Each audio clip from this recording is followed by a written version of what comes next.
بسم اللہ الرحمن الرحیم۔ السلام علیکم ورحمۃ اللہ وبرکاتہ۔ حضرت سلمان رضی اللہ عنہ کہتے ہیں کہ نبی کریم صلی اللہ علیہ وسلم نے شعبان کی آخری تاریخ میں ہم لوگوں کو واعظ فرمایا کہ تمہارے اوپر ایک مہینہ آ رہا ہے جو بہت بڑا مہینہ ہے، بہت مبارک مہینہ ہے۔ اس میں ایک رات ہے شب قدر جو 1000 مہینوں سے بڑھ کر ہے۔ اللہ تعالیٰ نے اس کے روزے کو فرض فرمایا اور اس کے رات کے قیام یعنی تراویح کو ثواب کی چیز بنا دیا ہے۔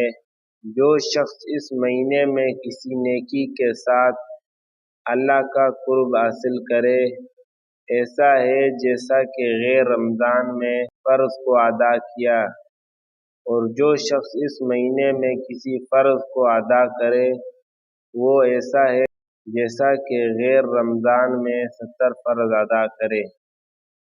یہ مہینہ صبر کا ہے اور صبر کا بدلہ جنت ہے، اور یہ مہینہ لوگوں کے ساتھ غمخواری کرنے کا ہے۔ اس مہینے میں مومن کا رزق بڑھا دیا جاتا ہے۔ جو شخص کسی روزہ دار کا روزہ افطار کرائے، اس کے لیے گناہوں کے معاف ہونے اور آگ سے خلاصی کا سبب ہوگا، اور روزہ دار کے ثواب کی مانند اس کو ثواب ہوگا، مگر اس روزہ دار کے ثواب سے کچھ کم نہیں کیا جائے گا۔ صحابہ کرام نے عرض کیا، یا رسول اللہ صلی اللہ علیہ وسلم، ہم میں سے ہر شخص تو اتنی وسعت نہیں رکھتا کہ روزہ دار کو افطار کرائے۔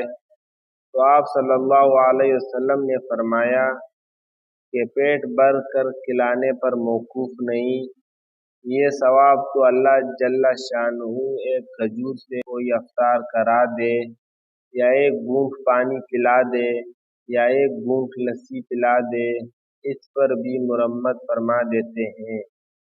یہ ایسا مہینہ ہے کہ اس کا اول حصہ اللہ کی رحمت ہے، اور درمیانی حصہ مغفرت ہے، اور آخری حصہ آگ سے آزادی ہے۔ جو شخص اس مہینے میں ہلکا کر دے اپنے غلام خادم کے بوجھ کو، حق تعالی شانہ اس کی مغفرت فرما دیتے ہیں اور آگ سے آزادی فرماتے ہیں۔ اور 4 چیزوں کی اس میں کثرت رکھا کرو، جن میں سے 2 چیزیں اللہ کی رضا کے واسطے، اور 2 چیزیں ایسی ہیں کہ جن سے تمہیں چارہ کار نہیں۔ پہلی 2 چیزیں جن سے تم اپنے رب کو راضی کرو وہ کلمہ طیبہ اور استغفار کی کثرت ہے، اور دوسری 2 چیزیں یہ ہے کہ جنت کی طلب کرو اور آگ سے پناہ مانگو۔